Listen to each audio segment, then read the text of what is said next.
Hi friends, இன்னைக்கு நம்ம பச்சை பயிறு கடையில் தான் செய்ய போறோம். வாங்க எப்படி செய்யலாம்னு பார்க்கலாம். அதுக்கு முன்னாடி எல்லாருக்கும் ஹாப்பி விமன்ஸ் டே.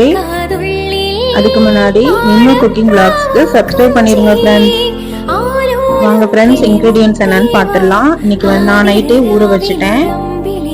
இதுக்கு 1.5 கிளாஸ் போட்டிருக்கேன். அதை நைட்டே நான் ஊற வச்சு எடுத்து வச்சிருக்கேன். இது மாதிரி ஒரு முறை ட்ரை பண்ணி பாருங்க, ரொம்பவே நல்லா இருக்கும். நான் இந்த மாதிரி தான் செய்வேன். பச்சை பயிறு கடையில் இந்த மாதிரி செய்வேன். நான் இப்ப பூண்டு உரிச்சு வச்சிருக்கேன், அதையும் எடுத்துக்கலாம்.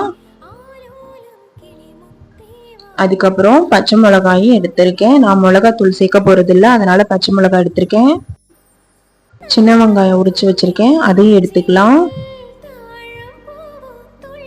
இப்ப இது கூட சீரகமும் எடுத்து வச்சிருக்கேன், அதையும் எடுத்துக்கலாம். சீரகம் தேவையான அளவு மட்டும் நம்ம போட்டுக்கலாம். அது கூட சின்ன சைஸ்ல ஒரு புளி எடுத்து வச்சிருக்கேன்,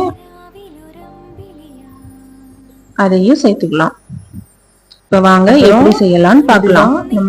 அதுக்கு நான் குக்கர்ல தான் செய்ய போறேன். ஃபர்ஸ்ட் வேக வச்சுதான் நான் செய்ய போறேன். அதுக்கு நான் பச்சை பயிரை ஆட் பண்ணிக்கலாம். அதுல நான் ஏற்கனவே அலசி வச்சிருந்தேன், அதனால நான் இப்ப அப்படியே சேர்த்துக்கிறேன்.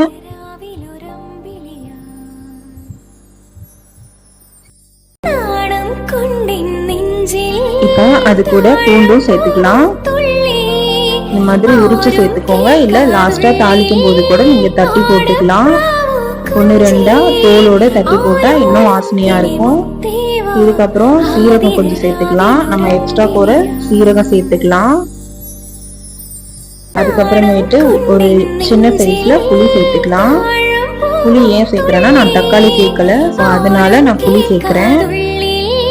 இப்ப சின்ன வெங்காயம் போட்டுக்கலாம். சின்ன வெங்காயம், நீங்க பெரிய வெங்காயம் இருந்தா பெரிய வெங்காயம் சேர்த்துக்கோங்க. சின்ன வெங்காயம் ரொம்ப நல்லது, சோ அதனால நான் சின்ன வெங்காயமும் சேர்த்துக்கிறேன். இந்த பருப்பு சாம்பார் செஞ்சிருப்பீங்க, பருப்பு சாதம் செஞ்சிருப்பீங்க, பச்சை பயிர்ல இது மாதிரி நிறைய வெரைட்டிஸ் ஆஃப் செஞ்சிருப்பீங்க. ஆனா நான் இந்த மாதிரி கடைஞ்சு நீங்க நெய் ஊற்றி சாப்பிட்டு பாருங்க, சூப்பரா இருக்கும். நான் தாளிச்சுதான் செய்ய போறேன். இது கூட நம்ம பச்சை மிளகாய் 2 தான் சேர்த்திருக்கோம். பச்சை மிளகாயும் சேர்த்துக்கலாம். இது கூட கொஞ்சம் உப்பும் சேர்த்துக்கலாம். நான் கல் உப்பு எடுத்திருக்கேன், கல் உப்பு சேர்த்துக்கலாம். தேவையான அளவு போட்டுக்கோங்க. இந்த பச்சை பயிறு கடையில ஒரு முறை செஞ்சு சாப்பிட்டு பாருங்க, உங்களுக்கு ரொம்பவே பிடிக்கும்.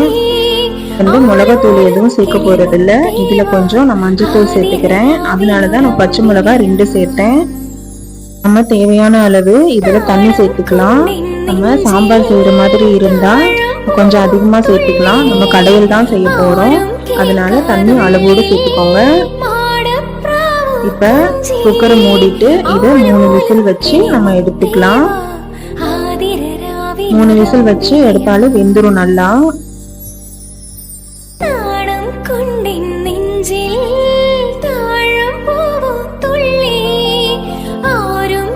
3 விசில் வச்சு எடுத்தாச்சு. பருப்பு நல்லாவே வெந்துருச்சு.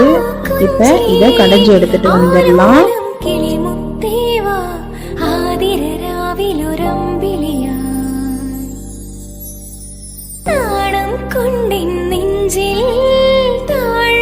நம்ம மத்து வச்சுதான் கடைய போறோம்.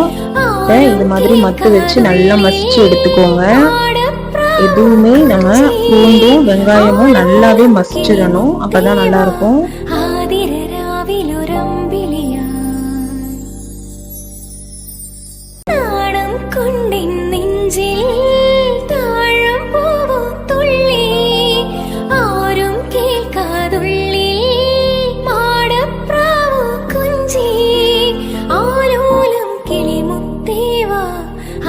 இப்ப இத நல்லா கடைஞ்சி எடுத்துட்டேன். இதுக்கப்புறம் நம்ம தாளிச்சுக்கலாம்.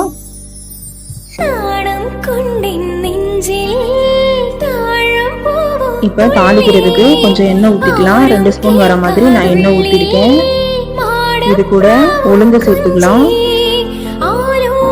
கடுகு கொஞ்சம் சேர்த்துக்கலாம். இப்ப இது கூட வரமிளகாயும் சேர்த்துக்கலாம். இப்ப இந்த கடையில அதை ஊத்திக்கலாம். ஓகே ஃப்ரெண்ட்ஸ், இது மாதிரி நீங்களும் செஞ்சு பாருங்க. என்னோட வீடியோ பிடிச்சிருந்தா நிம்மு குக்கிங் vlogsக்கு சப்ஸ்கிரைப் பண்ணிருங்க, பெல் ஐகானை கிளிக் பண்ணிருங்க ஃப்ரெண்ட்ஸ். பாய்.